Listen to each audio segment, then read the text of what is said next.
This is No BS with the Coopers. I'm Mrs. Cooper. And I'm Mr. Cooper. And welcome to No BS with the Coopers.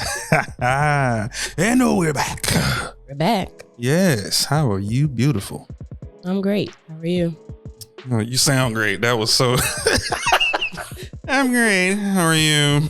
Yeah, that's how you just sounded. Oh, some enthusiasm. Don't put me out there. I'm great. Yeah. How are you, sir? You look great. Always. You feel great? Always. I'm glad to see you doing better. Yes. Yeah.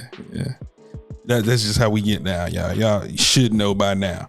But welcome to the show. Welcome back to the show. This is amazing. You know, it's just always dope to sit across from my better half and, you know, do what we said we were going to do. I always get like this when we come here. Yes, you do. Totally different from convos. You know, this is a totally different setting. Yeah, but still, this is a total different vibe and a total different setting. And I love having you. Anyway, I always get like that because I said I'm going to get her when she got to focus. All right. Today, we have something that's near and dear to our hearts that we want to discuss. And again, it's no BS how we're giving it to you. But today we wanted to talk about our blended family and blended families in general. Right. How we shaped our family, you know, coming together. And I believe we're going to start with how we were raised. Yeah. Because we wasn't in a blended family. No, we weren't a part of a two parent home. Right. You know, you were raised by your father. Raised by the OG, my daddy. And I was raised by my mother, the chef who I've spoken about, Chef Teresa Cooper. So it was just different. Yes. It was different for us. So who want to start? You want to start it? I guess. Okay. Well, the floor is yours, madam. Okay. I was raised by my dad, who go by the name of Alfonso. Fonz. Born and raised in South Carolina, Summerville. So country daddy. Well, my dad, I think he was raised by his father. Nope, that's a lie. He wasn't. I think his dad was a drunk. My grandma raised him, actually. So he was raised by a single mom. Yeah. Right. From what he told me, he didn't go too deep into it, so I'm not gonna go too deep into it. Yeah, ain't nobody been. So I was raised by my dad. It was me, my baby sister, and I had an older sister. Okay. I had another sister, but she was with my mom. Okay. I believe my parents were married. I think after my baby sister was born.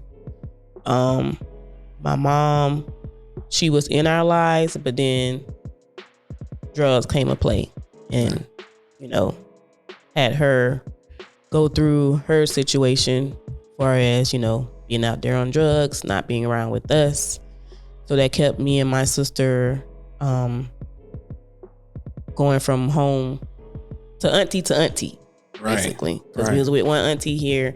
And then I remember that we was with my auntie Mary, rest her soul. And then when that happened, my dad was seeing us at the time, but he was like, no, he want his kids.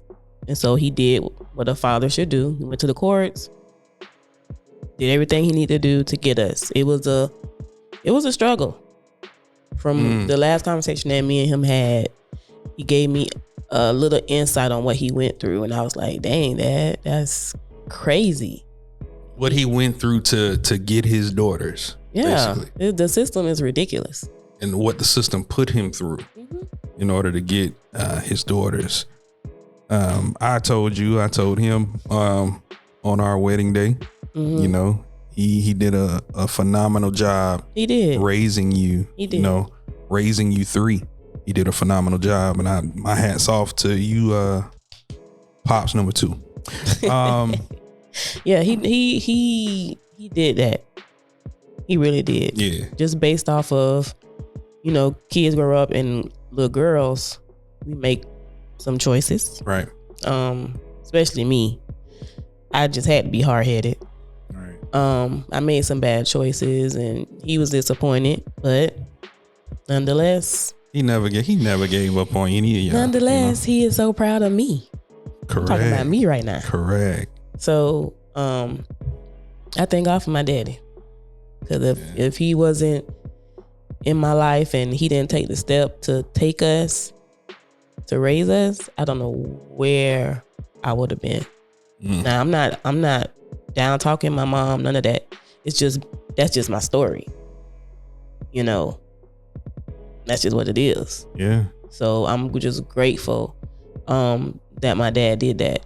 And then later on in life, my mom got clean. She got herself together. Right. And she came back in our lives. Right. And she apologized to us for that. So I commend her for doing that. Because most mothers don't come back from that. You never lied. I mean, I've seen it firsthand when I was working in childcare. Some mothers don't come back from that. Right. They gone. And sometimes it's not even drugs. Some mothers just say, you know what? I can't do this. Yeah. And refuse to do it. And that part. So I'm just grateful that my dad was the kind of man to take his children, do what he needs to do, and raise us. And again, Mr. Alfonso, that was, like I told you, sir, that was probably the greatest thing, because she wouldn't be my wife if you hadn't done that. Thank you, Daddy. That's just real talk. For me, I was raised by my mother, as I said, Chef Teresa Cooper. Chef T. Yeah, I was the oldest. I'm the oldest of her children. And I had a younger brother and a younger sister. And for a very long time, as long as I can remember, it was just us. It was just the three of us. My mom, she did what she could. I didn't understand it being a young boy, right? Not having a father around. I didn't understand any of that. And there was times that I questioned it. Same. But it always I never questioned her. Same. That's the thing. I never went to her and said, "Hey, why is he not here?" Same. Or what happened? Or I never did that, especially as a kid. I never did that either. And we'll put a pin in that, because that's something that we pride ourselves with our children being able to talk to us about anything. Yeah. Any question, anything. But that's what it was. It was me, my brother, my sister, my mom. My mom worked. Sometimes she worked a lot. Yeah, my dad so too. With her working a lot, that was it was me at the house and my brother and my sister. And before they could really, really fend for themselves, it was me. So kind of like how our a daily routine would be, we would get ready for school. We went to 3 different schools. Really? Yeah, we went to 3 different schools. At one point, Brian and Ashley went to the same school, Greater Bethel. Mm-hmm. When they were younger. That's what what's the name went. Yeah. When they were younger, they went to Greater Bethel, and then from Greater Bethel, I went to Kennedy, and then in Gardens, he went to Roosevelt and Lakes. Brian. Oh, he went to the rivals. Yeah, he went to Roosevelt and he went to Lakes. And Ashley went to, I want to say she went to Lakes. Yeah, I believe. I don't know. Don't quote me on that, guys. Yeah. But we all went to different schools. And so that I have to factor that in, too. How did my mom do it? How did she do it? Because, we're scattered across town, and it's crazy because in this city, I don't know how it is with other school systems and counties and things of that nature, but I just find it odd that you build these schools in the inner cities, or what y'all call the inner cities. Ain't no damn inner city. It's the same city. But you build these schools in your zoned neighborhoods. I'll say that. You build these schools there, but these like state of the art schools, these nice schools, and the kids in the neighborhood can't go there. They have to go out somewhere else or be shipped out to another school. I never understood that. Yeah, that was crazy. As a kid. So my mom did what she could. She never got us involved, or me. She never got me involved in sports. She got Brian involved. She got, I was never, I don't know. I didn't have anyone to talk to. I didn't have anyone to confide in. I didn't have anyone to express anything to. So I kind of kept to myself. I didn't have that many friends. I had a lot of people that knew me coming up in school. But it was almost like school was the getaway, had become the getaway from the house. The house, yeah. I feel that. And I don't know. It got to a point as I was growing up that not having a father didn't matter anymore. Right. It got big. At one point when I used to get in trouble in school, and I would use that to my advantage. Oh, my daddy ain't there. Oh my God. Some bullshit. I would use that to my advantage because I knew, like, that's not. I'm just telling you what it was. I'm telling you what it is. Like, this is no BS. We ain't pulling no punches. I use that because that was my way of getting back at what was done, what was not being done for me, or what, you know what I mean, or how I felt, the anger that I felt. Yeah, I would do certain things. I didn't know how to channel it. I didn't know, so I would blame my anger and the way I'm feeling. Damn, that's crazy to realize that now. I would blame how I was feeling at the fact that my dad wasn't there. And it wasn't that he was dead. It wasn't that he was locked up. Well, he was locked up before, but that's neither here nor there. But it wasn't any of that. It was that he made a conscious decision not to be there for me. In the same city. I mean, I kind of felt the same way when I was younger. I never asked my dad why my mom wasn't here or what was the issue, because I didn't know it was drugs. I'm just like, why my mama don't want me? Right. That's how I was. But look, the parents don't get that. Like, the parents don't understand that when your children, like our children, you have real feelings and emotions that if you can't articulate it, or you don't have an avenue to get it out or talk about it or anything, who knows what could happen or where your thought process could lead you. So right. It was just not being in a 2-parent household in retrospect was probably the best thing for me. There are things that I missed out on as a young man that I wish that I wouldn't have. Like, I don't know if my father would have been a part of my life if I'd have learned about cars, or if I'd have learned about other sports, or if I'd have learned about doing something different. I don't know if him being a part of my life would have sparked something else in my life.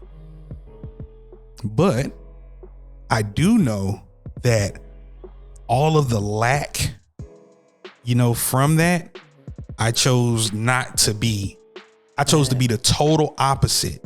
Right. For any child that I have, I chose to be the total opposite with my kids. And I would think the same for you. I would think that there's probably a conscious decision that you made within yourself that you wouldn't, be a certain way, just based off of either what you missed or what was lacking. For me, it was because my dad, he made sure, because he worked at Arnold's Bakery that's located in Riviera Beach. The bakery. It's called Bimbo now. That's crazy. It's ridiculous. That's crazy. But he was there for I think 36 years. And whenever he had time off, he made sure we had family getaways, family trips. He always went back home to Carolina. He made sure I was in my dance with school. Oh yeah, I was in the choir at school. He made sure my sister was in the band. We was always doing something. Right. Me and my baby sister. Right. And so it was more of the personal things that little girls go through that need their mom. Right. My sister was there. She helped me with those situations, but it's different because I wanted my mom. Right. That's just something I wanted. So. And it's nothing wrong with that. Yeah. That longing for that other parent, that other half of you. Mm-hmm. Yeah. That's the thing. So how could you, as a parent, right? How could you actively separate yourself from that other half of you? That other half that you created. That's what was going on in our minds. If you really think about it, like we were constantly asking ourselves these questions without even knowing where we would be today. I think damn. I think we're gonna put a pin in that. Take a little quick commercial break. Let's pay some bills, and we'll be right back and continue this conversation about our blended family right here on No BS with the Coopers.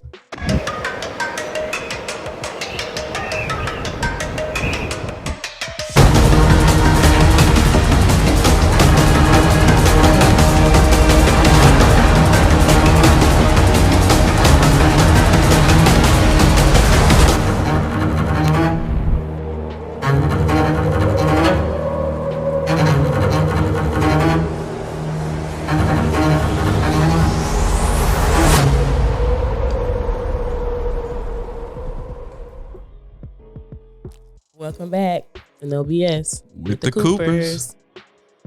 Man, that was a lot. There's a lot to digest, right? Yeah.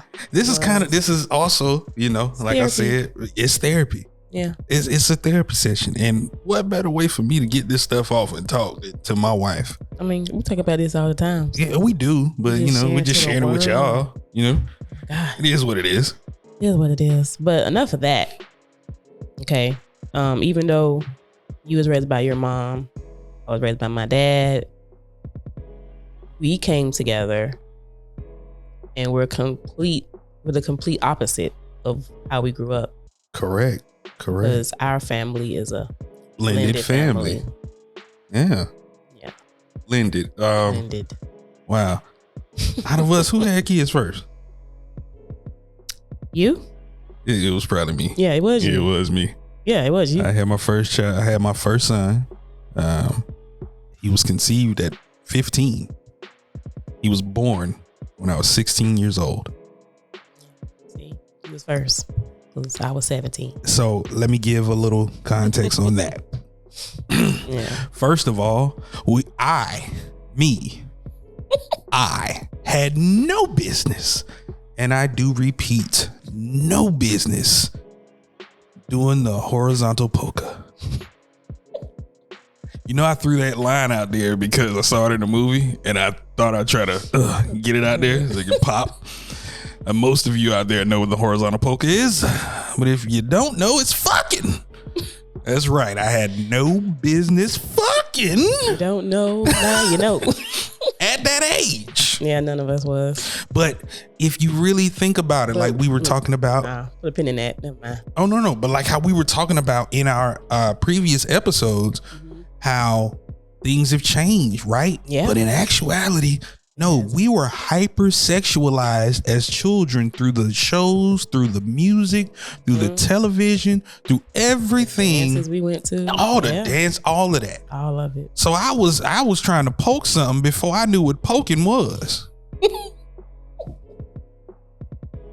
Yeah, for real. Let's just keep it a stack. Anybody that's watching us right now that's from our era.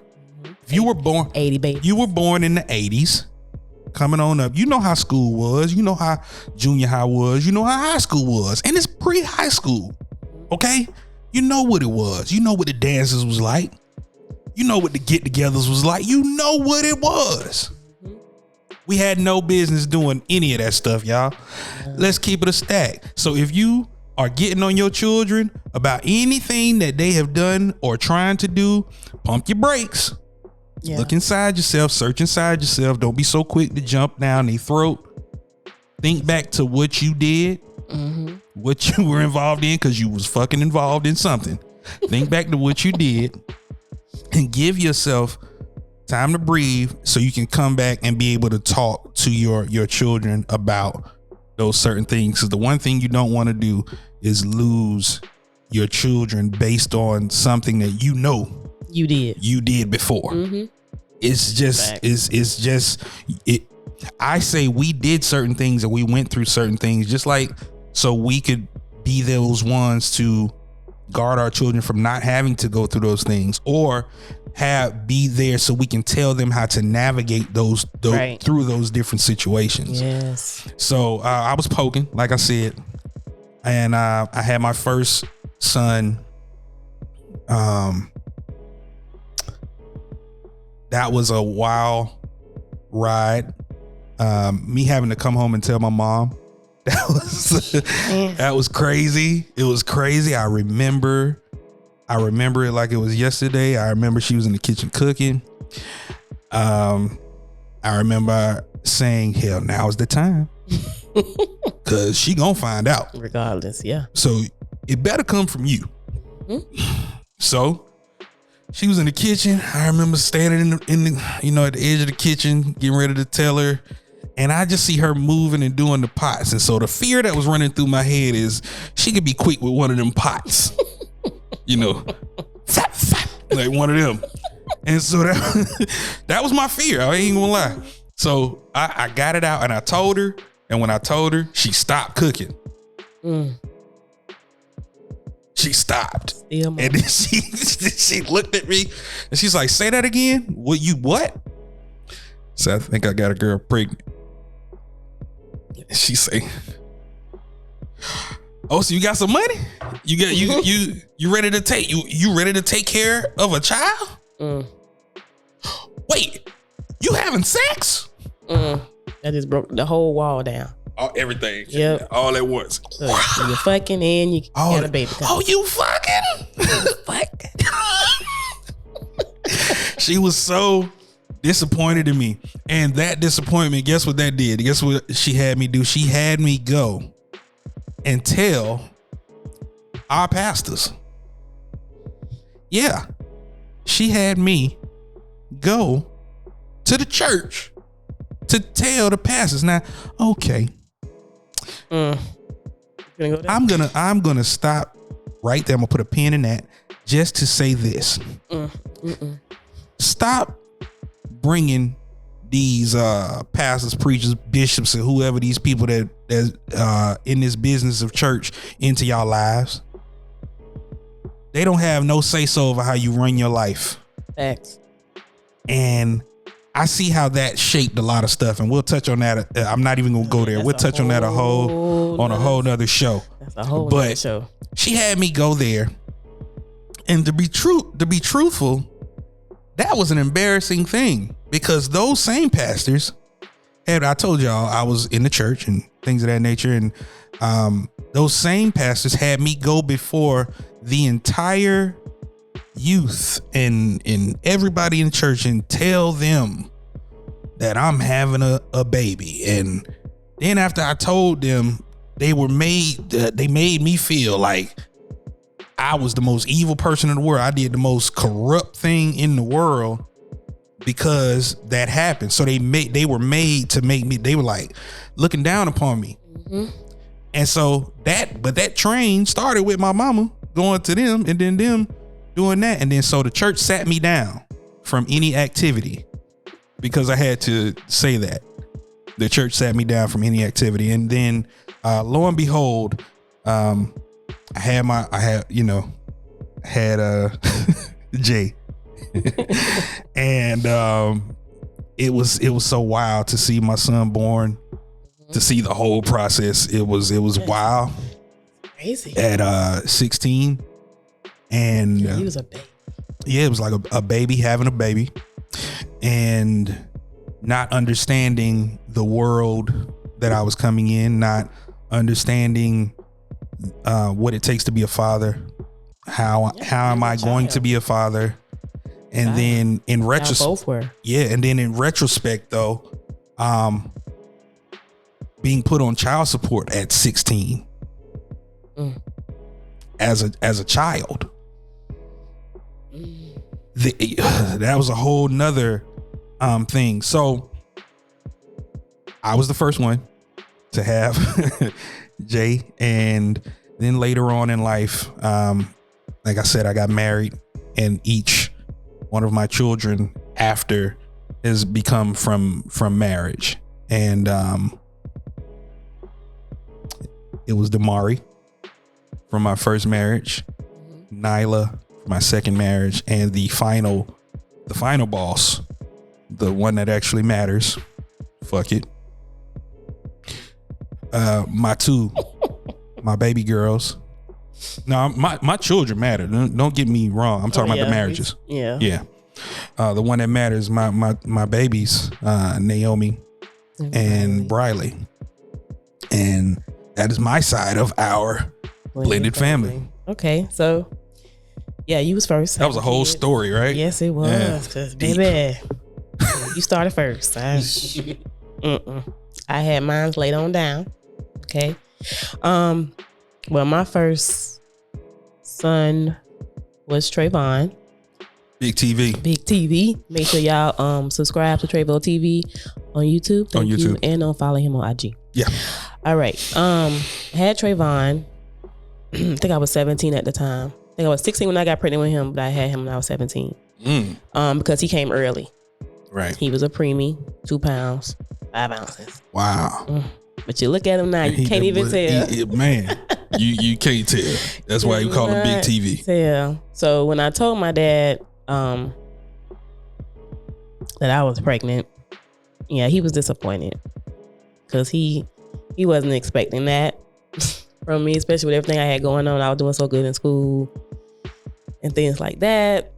But now you can't tell him nothing. That's his grandson. That's his baby. So had him. Probably a year later, I had Shania. Shania Monet. Shania. That's her. Yeah, sure. Yeah. if you know, or if you done seen Naya, you already know. Yeah. So had Naya. She was born with microcephaly. Her brain is smaller than the average person her age. So she's 21 now. She's 21. And Trayvon is 22 now. So yeah, when I had them two, that was a journey for me. Cause I was a single mom at the time. Cause after I had Shania, I was done with relationship. Done. That's for another time. Yeah, having them first made me a strong person, especially with dealing with Shania, because Trey was easy to raise. Right. He was so cool. He was just a happy little boy. Like, but you can tell that now. Yeah, he was just so cool. And then Naya, she was so sweet when she was younger. Like, she's sweet now. She's still sweet. She's still sweet now, but her feistiness, her attitude, she just let it be known when she don't want to be fucked with. Yeah, that's just what it is. True. And if you better respect it. And if you don't respect her, she not gonna respect you. Big facts. Shout out to all the bus drivers that ever drove my baby. She wasn't playing no games. Okay. Big facts. Y'all know the Palm Beach County school system. Y'all bus drivers, y'all know what it is by Shania. Okay. And then once we got together, before we was married, we had Naomi. Yeah. Our sweet chocolate. Yeah. That's my baby. Yep. That's our baby girl. That's our game. And that's our game developer. That's our game developer. And then we had the boss. The one that runs it all. Yes, the last one of the crew, Bradley. Yeah. She is a 5-year-old fireball. Yeah, she is. She run everybody. Yeah. That's our blended family. Yeah. So what was the family, and when I say the family, I mean the three of you. What were your impressions of me? Not just us dating or anything, because there has to be a moment where you're thinking, okay, if I'm gonna make him a part of my life, in our life, I have to vet him. Right. I know him, but I have to vet him, and it can't be my decision. Right. So, how was that for you and the kids? Well, for me, it was kind of easy, if I must say, because like you said, I knew you. Mm-hmm. I knew the old Brandon. I didn't know this adult Brandon, but just based on how we encounter each other, it's like we just picked up where we left off. Yeah, it really was. That's what we. If you missed it, we talked about it on our intro, and I believe the second episode as well. Go back and make sure you look at it. And as time progressed, and then I was ready to let you meet them, I just brought it to Trey first because I can talk with him, because at the time now you can't talk. Right. But she can say more now than she did back then. Right. Because all she did was scream. Oh God. Nah, man. Oh my God. And so, me and Trey, we talk about everything. Right. Like that's my buddy. When he was little, that's my buddy. Like to just when he was younger, I always would tell him, you can talk to mommy about anything you get on your mind, anything you want to discuss. I won't get mad. How important was that for you to establish that? That was important because even now, he still come and talk to me about anything, relationship, trying to get out to be the dope that he wanted to be, right. And I'm here for it. Right. Like I'm not that type of mama that's gonna be like, oh, when you turn 18, you getting up out my house. No. What kind of shit is? I'm not doing that, because if I can look at my son and see that he's not ready for that world, and he comes to me himself and tell me that he not, okay, this is the plan we're gonna do. We're gonna follow X, Y, and Z, and when you're ready, you go for it. Right. I mean, you're being helpful with where we are, so I'm okay with that. You're not just sitting around doing nothing. You're making a plan. You're trying to build something, and I'm okay with that. Yeah. I'm okay with that. But that's how we had with our family, though. My daddy was never that type. He was never that type. Whenever we left, y'all could always come home. Yeah, I think it's a and that's the difference too with being raised by your father. Mm-hmm. Fathers have a sense of, they may put on a bravado, a toughness, if you will, you gonna get out, you gotta do this, you gotta do that. Some fathers. Yeah, he said all that. Yeah, but at the core. Yeah, he wants at the core protect his girls, especially protecting his girls. Mm-hmm. So I could totally see that, and see why. But like I was just saying before, I see that with when it comes to Trey and your relationship beforehand, just how close you were and are, and it translates to today. So that's just dope. I wanted to mention that. But yeah, what was, you talked to Trey? And yeah, we just talked. And I was like, I got a friend. You want to meet him? And he was like, yeah. So he played, he into wrestling and stuff. Oh, cool. Yeah, he's a big wrestling fan. Rolled me right on in there with the wrestling. Yeah, rolled on in. Wrestling brings people together. Yes, and then years later they become blended families. Oh God. Wrestling. Yeah, so yeah, y'all met. How did you feel when you met him? I met him and Trey. I met when I met both of them. I'll speak on Trey first, and then I'll go in depth with Shania. But meeting him, he was just so cool off the bat. Just off the bat, just a very mannerable, respectful, knowledgeable, for the things that he knew, for like the wrestling and all that. He was very knowledgeable. He never judged me. He never disrespected me. He never came at me sideways. I'm talking about from being little on up, because I caught 9, 10 around that age to now, like that. We've never had an issue, and I love that boy. Shania, I had never been with a woman or with anyone with a special needs child before, right? And so my first time meeting Shania was really about getting to know who she was. I didn't have any expectations or preconceived notions about how to approach her or anything like that. I just felt that continuing to be myself and showing as much love as I can would be my way in with her. Yeah. And our very first encounter, which is hilarious now, and I'm so transparent because I'm gonna tell y'all my reaction. So we're in the car, we're picking up a pizza. She goes in to go and pick up the pizza. I'm in the car with the kids. I'm sitting in the front seat. Trey is behind the driver's seat. Shania is sitting behind me. We're listening to music. I'm thinking, this cool time with the kids. I'm okay, cool. Gotta have some pizza and get to know the look. All of a sudden, whap, from the back seat, hit me so hard. Now, ladies and gentlemen, my first reaction was, motherfucker, hold up. Trey over in the corner like this.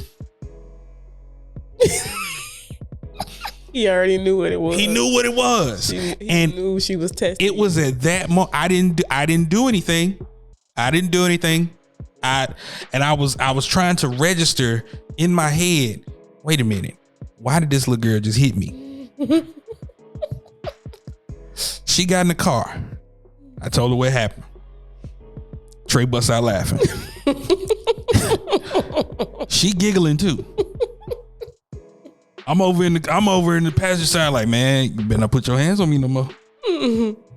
She in the back laughing. She laughing. Yeah. She laughing. That told me, that's like, you gonna have to toughen up being around here. You want to be a part of my mama life. I'm the one. I'm the one. Yeah. I'm the one. Listen, that was the last time she ever hit me like that. Yeah. That was ever since then, I've been so protective of her. She has changed our lives, and she's changed my life. She's grown. She has shown me that just because there's a title on the title special needs, that the special thing about them is that they are human beings. They're children that need love and need support, and they feel they feel everything. They feel when you mad, they feel when you sad, they feel when you angry, they know when you being fake and phony with them. Yep. They know it all. And Shania, really, out of everybody, Shania, even to this day, like I tell her all the time, and I told her she my tribal chief. Another wrestling phrase. She's obsessed with wrestling too. But I will break your neck with my bare hands about any of my children, but Shania, I will fuck you up. Yeah, I gladly do the time. Do the time with no problems. No problems. And that's only based on because she can't verbally tell you if somebody bothers her. Right. Now, her body language, you can tell when somebody's been bothering her. And she can let it be known in that way. Because she will not be fucked up with you. She won't at all. And I've experienced that with a lot of different people, but God handles things. So how was it for you with my boys, with the young men that call you their mother? Yeah. Well, I had already was running into Mari just based off where we stayed at the time. Right. I would see him out over at Jay's, playing ball or just walking to the street, going back and forth to his auntie house, I believe. And him and Trey used to play ball out there. That's the crazy part. Yeah, him and Trey used to play ball over at Jay's. And I didn't even know that was your son yet until you was saying XYZ. Mm-hmm. And I was like, dang, it's a small world. Right. How everything, wow. It's a small world. Realizing this right now as we're talking, you notice how everything circled back to me and you? Yeah. Right where we were. Right where we were. Right where we basically grew up. Mm-hmm. Yep. Because again, just for retrospect, we met each other. I was 13. She was 12. I'll be 42 this year. I just turned 40. Hey. So needless to say, No BS with the Coopers podcast is different. We have a different story. We have history, but the stories are true. We've lived it, and look at where we are now. So you had already met Damari. I already met Damari. And we met, oh my God, when I met Jay, it's like he was just a big teddy bear. Cause he's very sweet. His heart is so pure, and I love that about him. Yeah. I love that about him. And he's hilarious. He is hilarious. He be so honest with how he feels about certain things. Mm-hmm. And it might come off as a joking manner, but he mean what he say. Yeah. And a tremendous, phenomenal choreographer. Yes. Phenomenal dancer. So y'all make sure y'all follow Javar Cooper on IG. And Mari Ben Raw. Yeah. Look at that. And I know for a fact that they love and honor you. Mm-hmm. And that was so important for me, because like we said before really connecting and saying that this is what we were going to do. Neither one of us was trying to be tied down or saw marriage at all. And I was done. And I was done. But something wasn't done for us. Yeah. And we didn't know that at the time. It had to. It really did. Yeah. Because other than that, nah. Whole city. Man. So, needless to say, our blended family is a big family. Yes, it is. And you can't tell them different. And there's no step this, bonus that. Nah. They're my sons. They my kids. They're our children. This is our family. We have a family business now. Yep. Each one of the young ones in our family, from the boys on down to the girls, are business minded, business oriented. They're all doing their own thing. Yeah. And it's amazing. Yeah. It's amazing to witness while we are setting the table, so to speak, right, for the generation. And I know this beyond a shadow of a doubt that it would be nobody else but you. I couldn't do this with anybody else but you. I refuse to do this with anybody else. But you know what I'm saying? Yeah. Like, I really realize that. I mean, it only works. Yeah. With me and you. Yeah. So, I love you. I love you too. Yeah.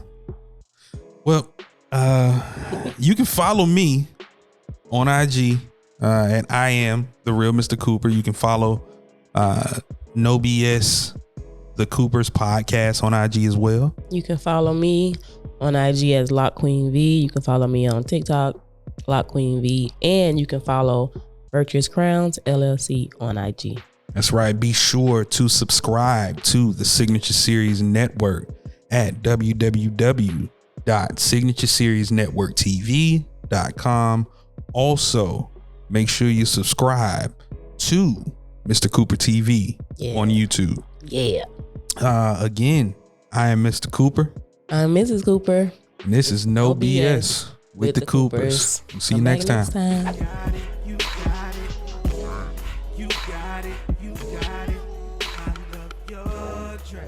This is No BS with the Coopers.